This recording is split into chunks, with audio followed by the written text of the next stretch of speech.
देवीं सरस्वतीं व्यासं ततो जयमुदीरयेत्।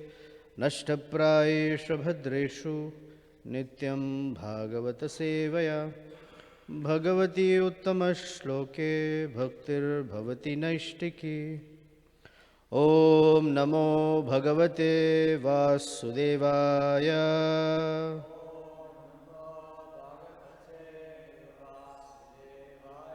ॐ नमो भगवते वासुदेवाय।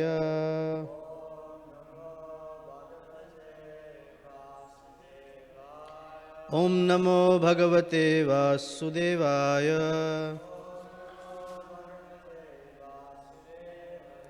Canto 8, Chapter 9, text number 4.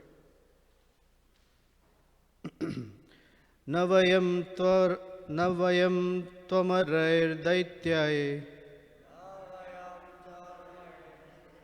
सिद्धगन्धर्वचारणैः नास्पृष्टपूर्वां जामिनो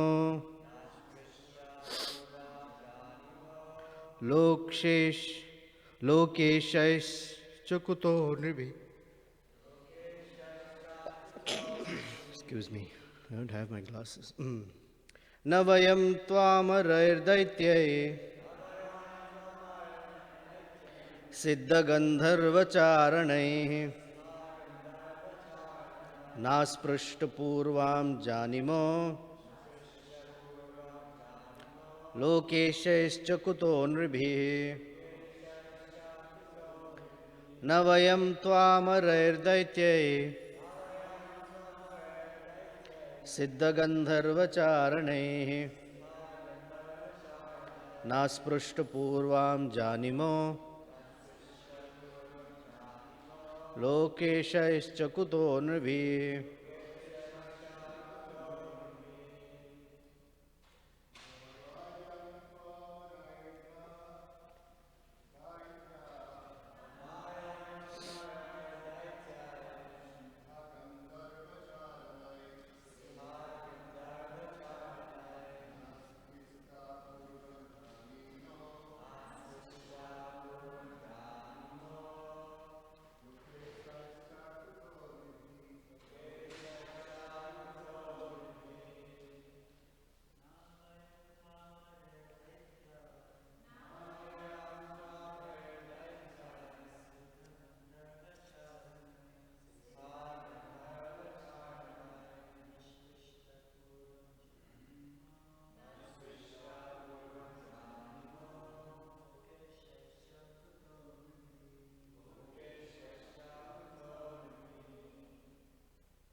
Ladies, please.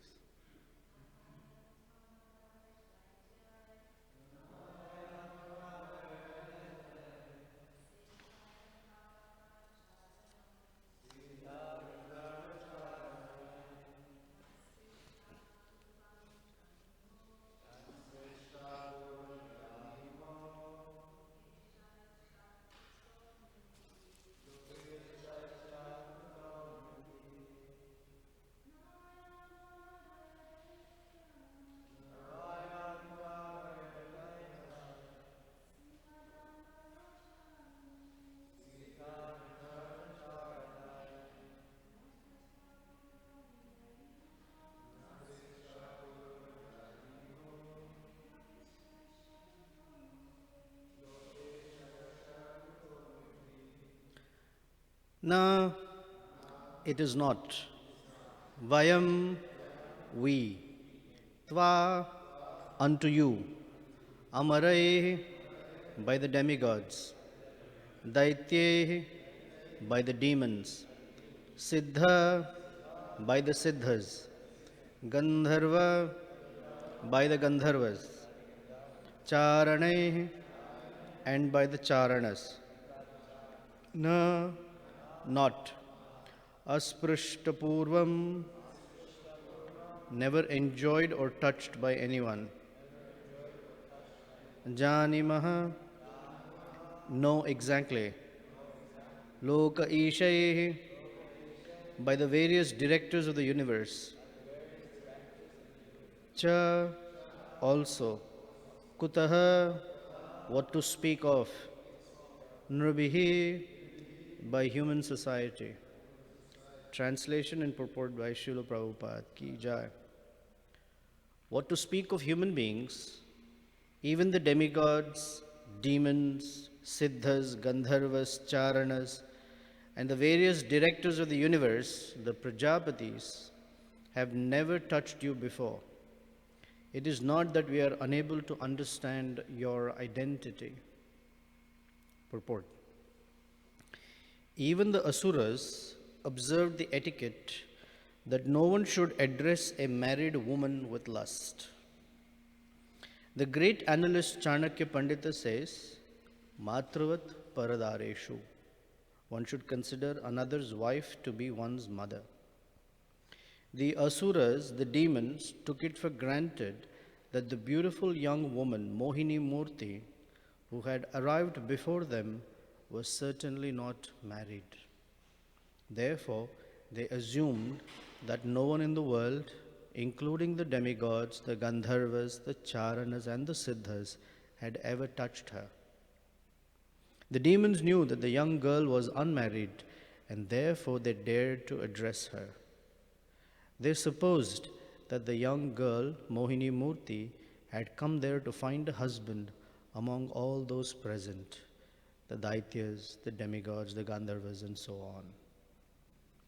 Text 5.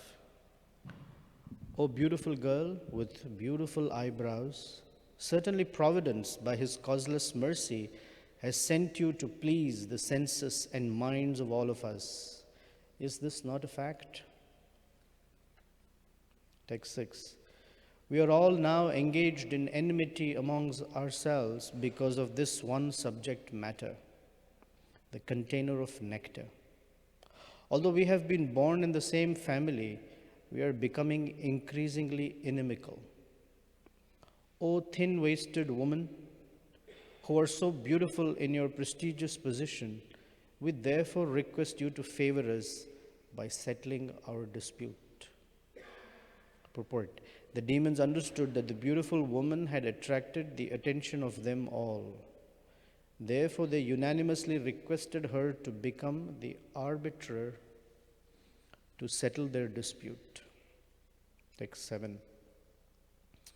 All of us, both demons and demigods, have been born of the same father, Kashyapa, and thus we are related as brothers.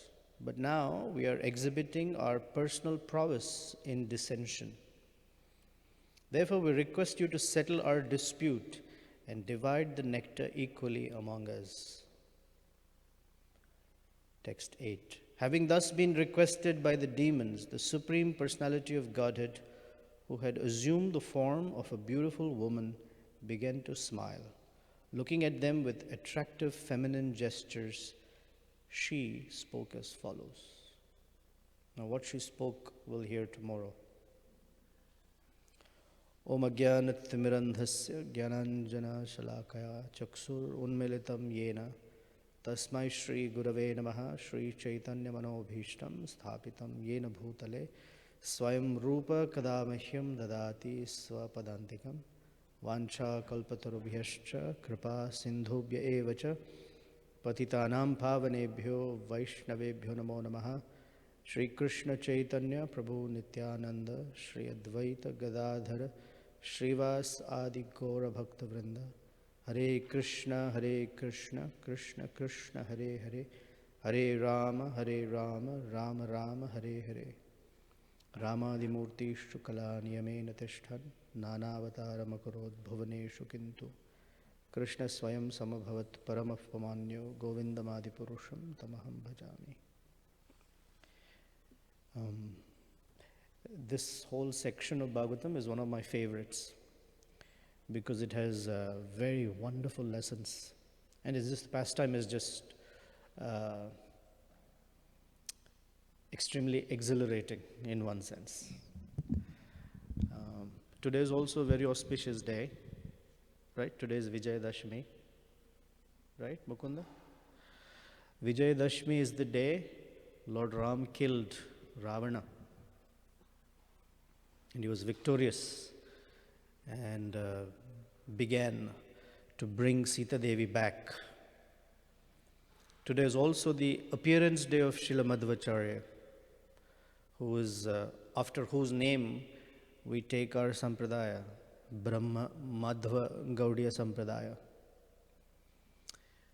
So, to fit in all these great personalities, of course, is my limitation, but we'll see what we can do. And we'll try to connect all of them. When, as a child, I often heard a story about there were two rabbits. They were fighting with each other because they had found a piece of bread. And they were fighting because they wanted equal share of the bread, but they could not trust each other that the other person would give them their fair share. They said, no, you will take the bigger piece. No. If you divide it, you'll take the bigger piece. So with the bread there, they were constantly arguing with each other. A cat happened to pass by. And the cat looked at the rabbits, looked at the piece of bread, and said, "Oh, my dear little sisters, why are you fighting?" "Oh, because we're not able to settle the dispute as to who gets, how we can have exactly half the bread to share with each other." The cat said, "Oh, don't worry, I'll help you. I'll make it half because I'm the neutral party here." "Oh, yes, you please tear the bread into two exact halves." The cat said, "All right." So the cat tore this bread and looked at it and said, "Oh, I'm so sorry. This piece is bigger than this piece. I couldn't exactly cut it in half. So here's what I'm going to do. I'm going to eat a little bit so that these two become equal." Yes, very good. So the cat ate this piece of bread, looked at it and said, "Oh, I ate a little too much here. So I need to eat this to make it this size." So the rabbit said, "Yeah, very nice, sure." The cat ate this piece and said, "Yeah, now. Oh, actually, this piece looks smaller than this one. It's just, I want to be fair to both of you." Ate a little from here, and before you knew, the bread was over. The cat said, "Sorry, sisters, I couldn't do this," and walked away. Very similar. After working so hard, the demons and demigods, now they are not rabbits, they're very powerful and extremely intelligent people. Okay? And when Dhanvantari came with the pot of nectar, this is where demons and demigods are distinguished. The demigods followed order. They were waiting for Dhanvantari to give their share. But the demons, they jumped and snatched the pot from Dhanvantari's hand. And if they were intelligent enough, they should have opened it up and started drinking the nectar. But they started fighting and quarreling. Who gets the first sip? And who gets how much? Suddenly there was this whole sense of hierarchy.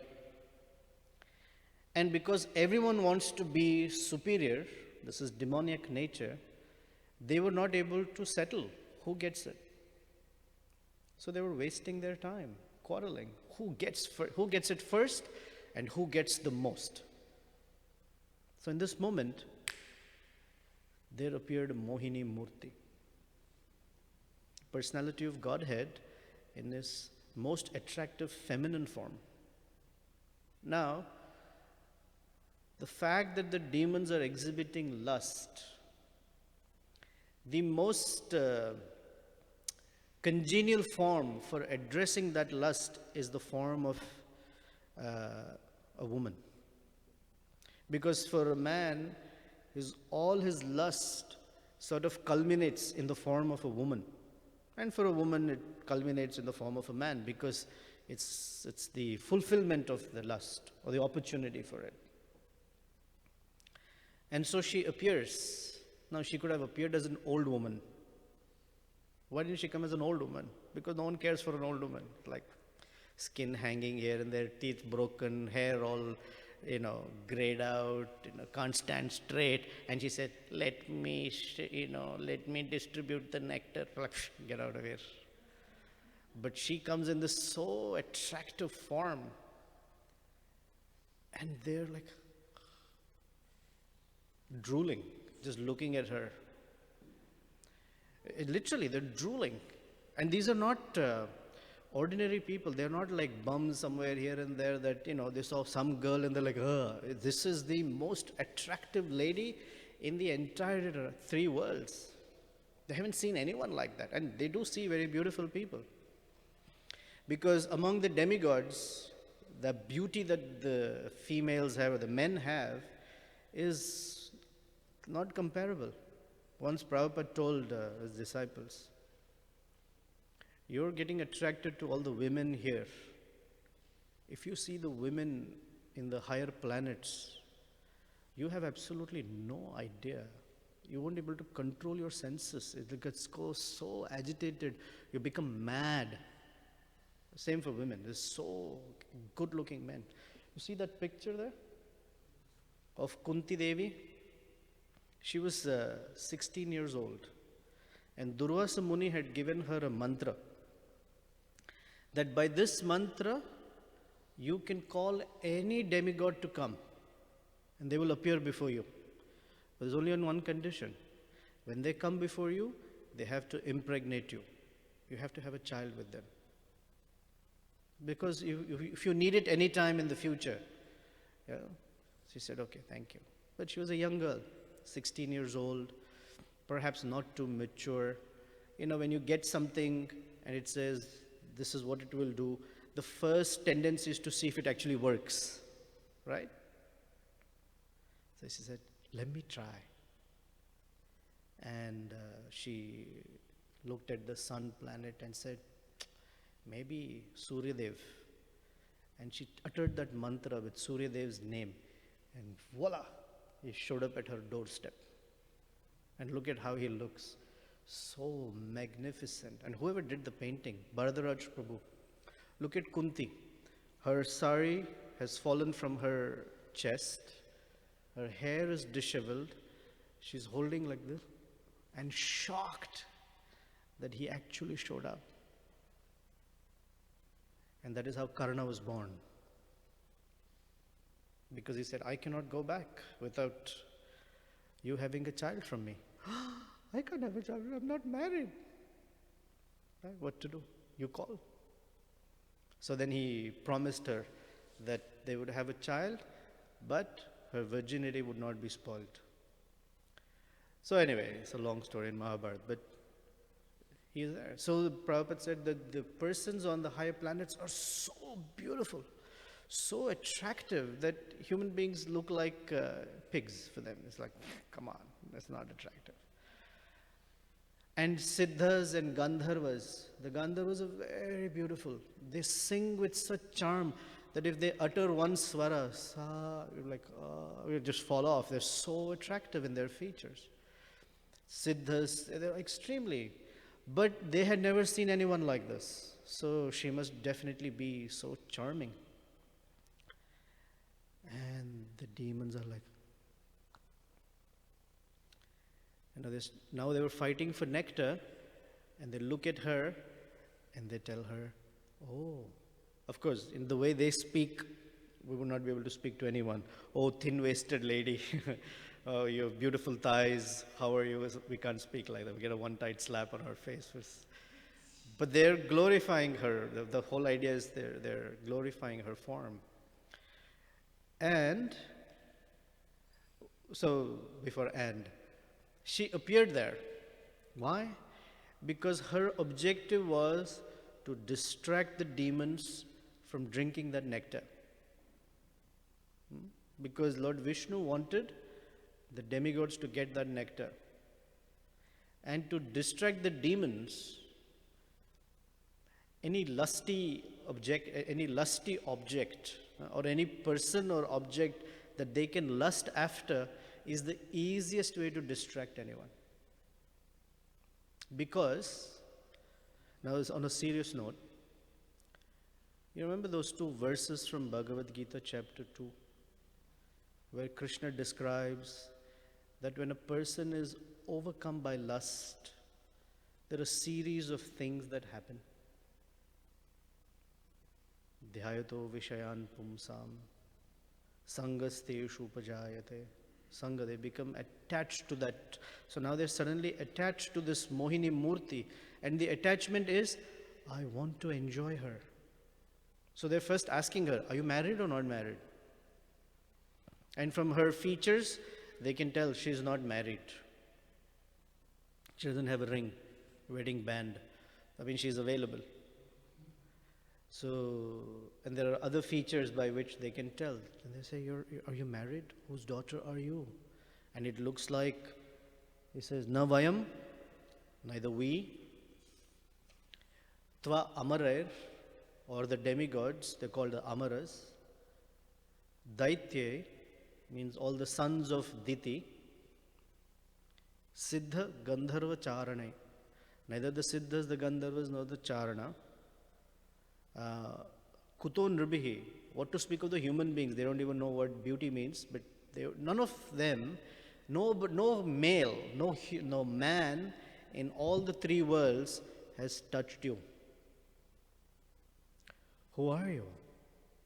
Can I get your phone number? Can we go out on a date? That's the question, basically. This is even more grosser than that, but they're just so enamored by her beauty.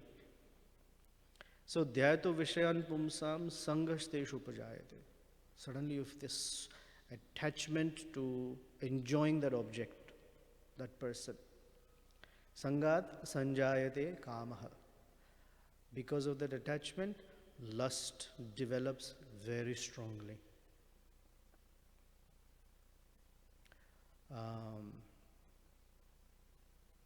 Kamat krodho bhajayate. And if one cannot fulfill one's lust, one becomes angry. Like here, they've got the nectar, they're unable to drink it, and they're angry with each other. They're brothers. They're all related to each other. They're from the same mother, many of them, most of them. And although they're from the same mother, they're brothers. They're fighting against the demigods in a united way. But as soon as the nectar comes, they're fighting amongst themselves. This is the nature of selfishness or a lusty person. They will cooperate as long as they get their objective. And once their objective comes, they will fight with the same person that they cooperated with. In fact, their own brother here.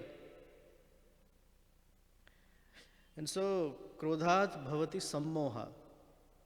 Anger bewilders a person. Sammoha. Not in English, sammoha. In English, it's a lot of moha. Sammoha in Sanskrit means samyak rupena, completely bewildered. And because it is sammoha, the person here is Mohini. By the name, you understand that she is here. She is, in English, if I were to translate her name, Mohini Murti, it would mean the form of bewilderment. Bewilderment. Mind not working. Bewildered. Sammoha. Sammohat smriti vibhrama. The one who becomes bewildered, their memory goes away. Now, what kind of memory goes away? Few things. They lose memory of what the circumstance is all about. They lose memory of all the good instructions they have been given. You know, we've been told, don't do these things. Do these things.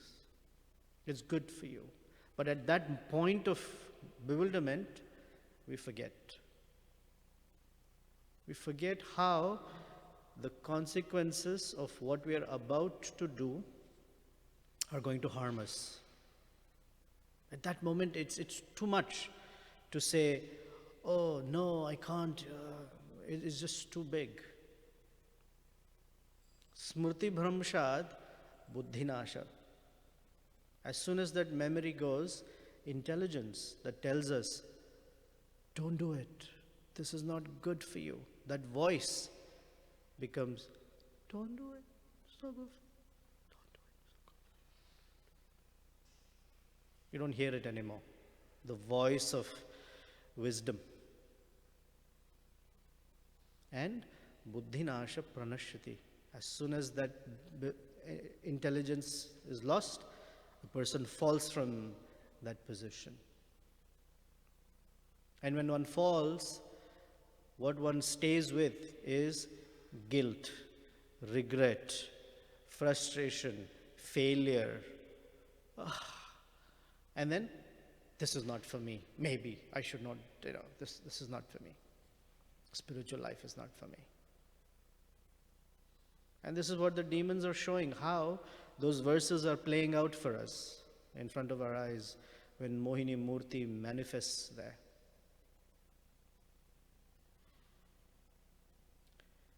And so now they are started behaving. Have you seen how men in the presence of attractive women become stupid? There's a phrase, Cupid makes a man stupid. Because Cupid, he shoots arrows, both at men and women. He shoots arrows in such a way that big, intelligent, strong men behave like babies and really foolish. All of any man's intelligence completely goes down the drain as soon as he sees a woman. Or for the matter, women also. Women are a little better at holding their emotions. Men are just like foolish. But what we do is we easily blame the women. It's because of the women that I'm disturbed. Really? Then we should go to the forest because there are no women there. And practice Krishna consciousness in the forest. Once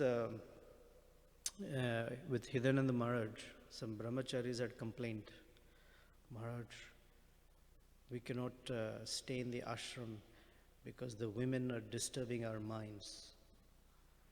So Maharaj asked them, really? If I ask the women to leave, who will you sing the kirtan for? Oh yeah. So the idea is the mind becomes so bewildered that men can become extremely foolish, childish, and not discriminating. The kinds of things they can say and can do is very, very embarrassing. They can embarrass themselves severely. The point is not about man or woman. The point is more general. The principle that when one is overcome by lust, one embarrasses oneself. One does things in a way that is very embarrassing. Same with Ravana. He is the son of a Brahmin. And this Brahmin is not two-bit Brahmin walking on the street. His grandfather is Pulasthi Muni, who is one of the great sages in the universe. If someone says, oh, my name is Ford, we all know Ford. Oh, yeah. Family of Ford, Rockefeller. We know the name. They're very famous names in the planet. You go to Indra's planet and say, I am from the Rockefellers. And he's like, who's that, right?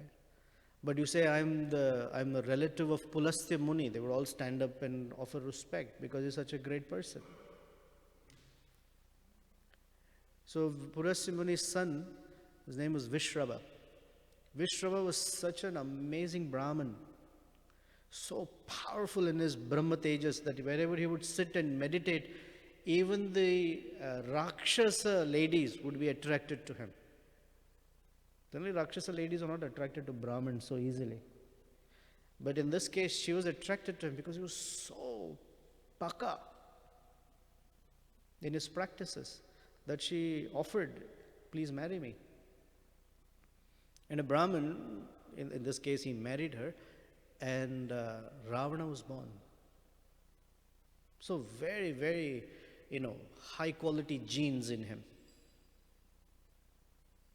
But he embarrassed himself again and again and again because he could not control his lust. He raped Vedavati. He raped Nalakuvara's wife, Rambha. There's a whole long list of women that he raped and defiled. And when he came to defile Vedavati, she was a young woman sitting in the forest and meditating because she had decided that she will give her life to Vishnu only. And Ravana saw her while he was flying on a stolen aeroplane. That aeroplane belonged to Kuvera, his half-brother. He stole it from him and he was doing his aerial mission. And in the middle of the green, lush forest, there was smoke coming from a fire. And he thought, what is that fire? And when he saw, it is Vedavati's bodily effulgence. And he was like, wow, I've never seen an ascetic woman like this. She must be very good to enjoy. And he forced himself on her. So she warned him, if you ever touch a woman again, and you force yourself on her against her wish, you will die immediately. So when he kidnapped Sita Devi, he kept her for 1 year in the Ashokavan, the forest, because he could not force. It was very easy for him to force himself on Sita Devi, but he knew the curse of Vedavati is going to kill him. It is only fear of death that perhaps he stopped himself. But lust is such that people are so foolish that even if it's going to kill them, they will do it. Smoking, drugs, etc. This is going to kill the person for sure. But we do it because it's too difficult to hold back. Somehow Ravana, he held himself back that if I defile Sita, I will die. And I want her to say yes to me first. So for 1 year or more than 6 months, he held her in the forest. He did not dare force himself because he was afraid. So Vijayadashmi, this day, it's called Vijaya. Vijaya means victory. And Dashami is because tomorrow is Ekadashi, today is the 10th day. It's called the victory day, the day of victory, for multiple reasons. One is because Lord Rama killed Ravana. So it's a great victory. No one else could touch Ravan. Ravan had a blessing from Lord Brahma that no demigod, Siddha, Gandharva, Charana, Rakshasas, nobody would be able to kill him. The only two categories of people that he didn't care for, he said human beings. He said, what will human beings do to me? I don't care. And monkeys. He said, if humans cannot do anything, monkeys cannot do anything anyway. Forget it. That's why Lord Ram or Krishna appeared as a human being. And all of the demigods and other devotees appeared as monkeys and bears. Because this was the only army that would kill Ravana. So that's one victory. Another victory is, now for us it's important to understand, it gives us conviction and aspiration. Now we are all, as we've been told by Prabhupada, trying to fight a war with Maya. We're trying to fight a war with illusion. Where is the illusion? Do you know? Where is the illusion? Okay, in our minds. Inside? Is there outside also? Everywhere. Because the world, in one sense, is a projection of our consciousness. Depending on our consciousness, we see certain things. And we don't see certain things. For example, we're not attracted to pigs. Like, whatever. But a male pig or a female pig is very attracted to the other one. They'll oink oink each other and they'll really run for each other. Because the consciousness of the pig is, the other pig is my world. So the illusion is here, primarily. It's in our consciousness. And that illusion, we're trying very hard, and that's probably the problem, that we try very hard to dispel that illusion. But we don't get it, that it's not our endeavor by which the illusion goes away. It is Krishna's mercy. So we try very hard to attract Krishna's mercy. We try very hard. My dear Krishna, please help me. Oh Lord Nityananda, please. Because when you say, my dear Krishna, the voice is weak. It doesn't get that far. But Lord Nityananda, he will run. As soon as you say, Lord Nityananda, he will come running. Krishna will say, write your exam. Let me test you. Let's see if you pass the exam. Krishna is more difficult. He's a tough guy. Lord Nityananda is not like that. Whatever difficult you say, Lord Nityananda, he'll come immediately. He's like that. So we're trying very hard to get Krishna's mercy in our lives, because that mercy is going to dispel this illusion. So Vijayadashmi is a reminder or a confirmation for us that we can also become victorious in dispelling this when we allow Lord Ram to kill that Ravan within us.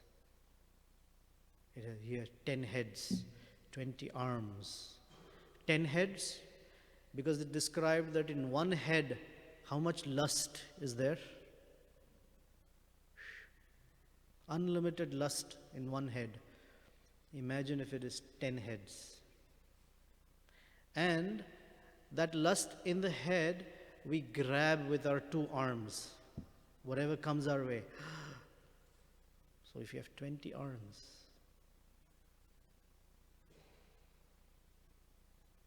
very eager to grab and make it ours.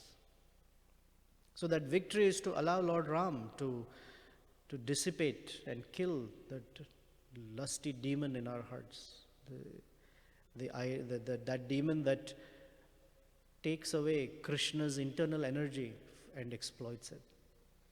Whatever we see, instead of seeing it Krishna's or Rama's, we think it's ours. It's for us to enjoy. Whether it's a good-looking woman, or a nice fragrant flower, awesome prasadam, or a car, money, clothes, or whatever it is, our attention first is, that's for me, for me. And we want Lord Ram to kill that demon. So Vijayadashmi is we want to be victorious. Another meaning of Vijayadashmi is sometimes we look at ourselves and we think, how can I do it? I'm so weak. This illusion, this lust or something is very, very formidable. It's very difficult to overcome. How can I overcome it? So Lord Ram shows that if we take his shelter, then even if we are like monkeys and bears, still we can win if we follow his instruction.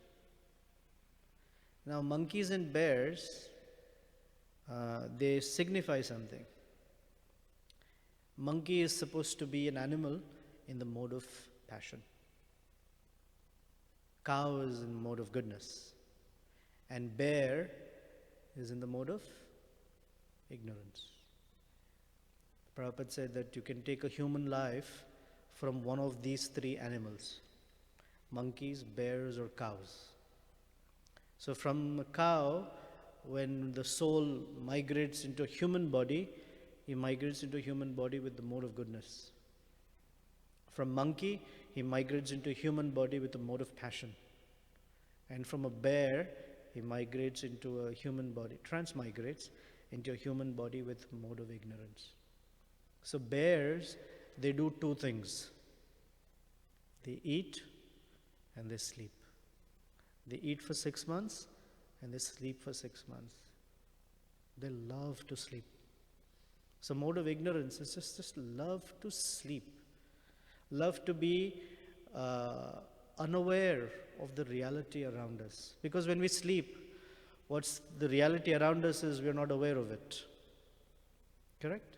We don't know what's going on around the world. You wake up and say, what happened? Imagine waking up after 6 months, like what happened? Bears are like that, just dull. And monkeys are just too busy with sex. This is unbelievably restless. Have you ever seen a monkey sitting quietly? Ever seen that? It's not possible. They can't. They're too fidgety. Every moment they have to fidget something. They're fidgety. If they have nothing else to do, they sit in line and they search for lice in the hair for each other. Have you seen it? That's all they do. They're constantly busy. Otherwise, they're having sex and they're swinging from one branch to another branch. Just too busy with nothing. Just monkeys. And you say, you have an attention span of a chimpanzee. You say something for 2 seconds, like too restless. Bears are sleepy, monkeys are restless. Now Lord Ram's army was sleepy and restless fellows. Either you're too restless or you're too sleepy. And he had Ravan to kill. And Indrajit means one who defeated Indra.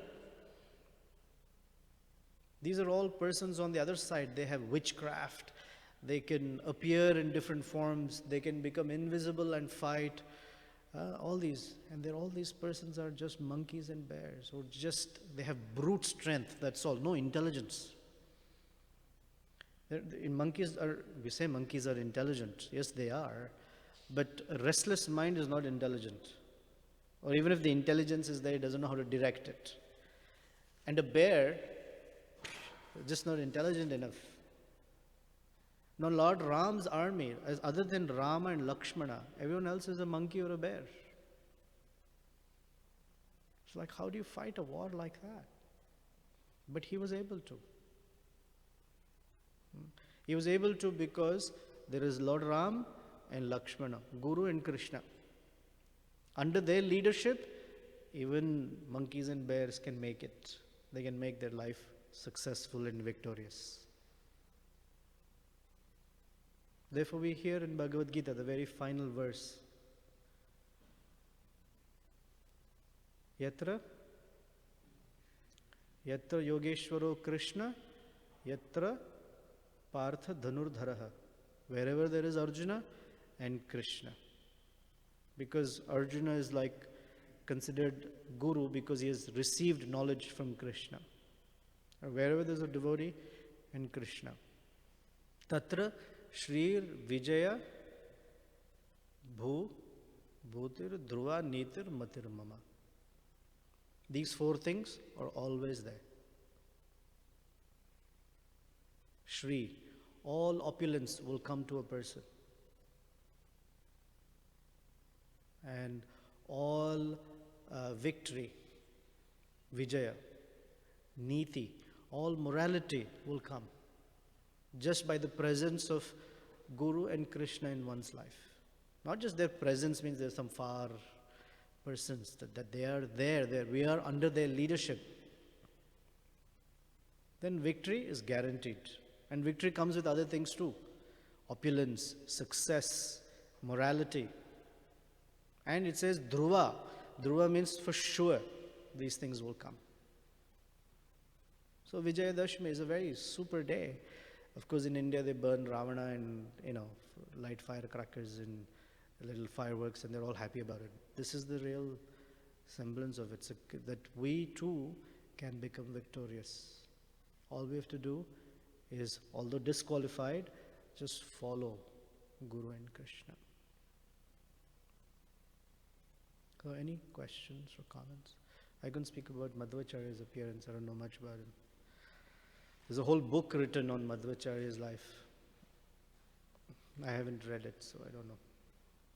Yeah, Jordan, you had something?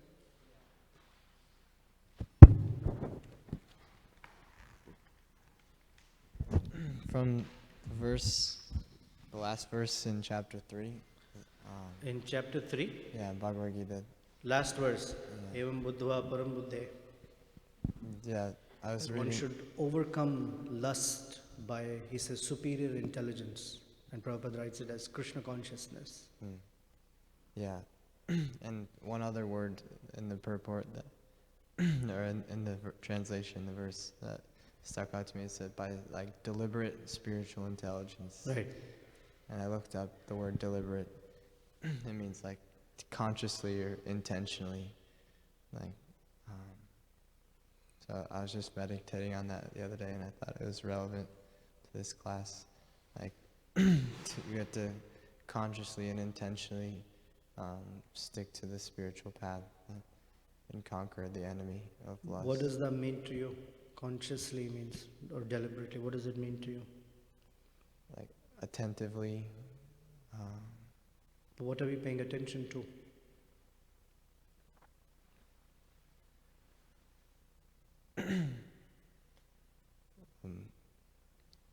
The sadhana and the order of the spiritual master. I was thinking that. Yeah. Interestingly, so just from a Bhagavad Gita appreciation perspective, after this verse starts a new chapter. And the chapter is called Transcendental Knowledge. So that transcendental knowledge, primarily, Krishna speaks, is Sambandha Gyan. And when you speak Sambandha, there is also Abhideya in it, but primarily it is Sambandha Gyan. So we are attentive to a few things here. That's what it means, deliberate. One, we are operating in the material world. And the material world is governed by certain laws, certain causes and effects. So attentive means we should know when I take this decision, when I take this action, what's the consequence of it? Many times we're unaware of the consequence. Even if we are aware of the consequence, we either underestimate that consequence or we don't give it the true weight of what that consequence will do to us, how it will impact us. Either because we don't know or we overestimate our ability to know. So that's first, because we are operating in this world. How does this world operate or interact? We should know that. Otherwise, we wouldn't know what the consequences of our actions will be. For example, if I don't know that if I put my hand in fire, it will burn. If I don't know that, then I will burn. In 11th canto, Krishna calls it Loka Tattva Vichakshana. Vichakshana means to see, actually to see perfectly. Loka Tattva is to see perfectly how the world operates around us. You know, how relationships are, how people are, how lust works, how greed works, how anger destroys everything, how generosity breeds more generosity, how compassion breeds compassion, is how it works around us. That's one. Second, within that is our attentiveness to how our actions will either help or hurt our relationship with Krishna. And that is something we perhaps usually not so attentive to, because Krishna is in and Guru is in some background or somehow sort of fades into the background. Once in a while will come out. So our actions have an impact on that relationship. So when we play with illusion, it blocks our relationship with Krishna, our awareness, our consciousness of, or our being conscious of our acting in our relationship with Krishna. We're attentive to that. And the third is, deliberate means to know and become wise enough how to take a particular circumstance and act in our relationship with Krishna, so we turn that situation into an advantage. Whatever situation, any loss or defeat or whatever it is, we think of them as unfavorable. But if you look at the lives of great persons, they take all unfavorable situations and turn them into their advantage. Arjuna was cursed to become a eunuch. He turned it into his advantage. Yudhishthira Maharaj was banished to the forest. He turned it into his advantage. Kunti was banished into the forest. She turned it into her advantage. Prahlad was constantly tortured by his father. He turned that into his advantage. Dhruva was sent to the forest. He turned that into his advantage. Whatever situation. Prabhupada, everything was failing. He turned that into his advantage. What's the advantage? To make our relationship with Krishna very strong.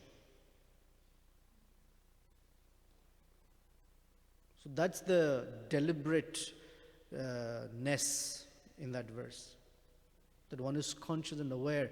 How can I make this my advantage in my relationship with Krishna? The world is giving me all disadvantages. I got to turn them into advantages. That is Param Buddha, the deliberate intelligence. And for that, transcendental knowledge is necessary. That's how the next chapter begins. And for transcendental knowledge, one has to receive it from one who has seen the truth. So, guru is necessary. Or proper training and cultivation of Krishna consciousness is necessary.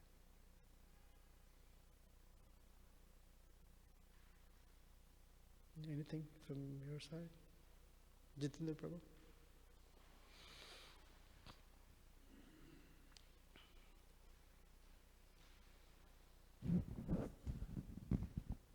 They say that failure is the pillar of success. So stepping stone, as we say. Yeah. I was thinking about that verse, while contemplating the objects of the senses, a person develops attachment, and then Attachment turns into lust. Yeah. I always tell the devotees, when they leave something in their car, don't leave it in the open, put it in your trunk, because, all it takes is, they just have to eyeball it, and then, I remember devotees left some sound equipment in the van. Projector. Yeah, or it was, okay, and then it was there for 4 days, and I was just, wondering when Jai Jagannath's going to get it out of there, and he was too preoccupied with the scripture, I guess, to realize that, and then it was in broad daylight. They just broke the windows and took it. You remember that about 6 years ago? We all make mistakes, we all make mistakes, happens. We lost the projector and the glass for the blue van. Yeah. So I always tell devotees, don't give them a chance, don't leave anything out. Mostly we leave plates of prasadam. Yeah. Paper plates, cups. Yeah. Thank you. Okay. Anything final? Thank you very much. Very nice to be in your association. Srila Prabhupada ki Jai.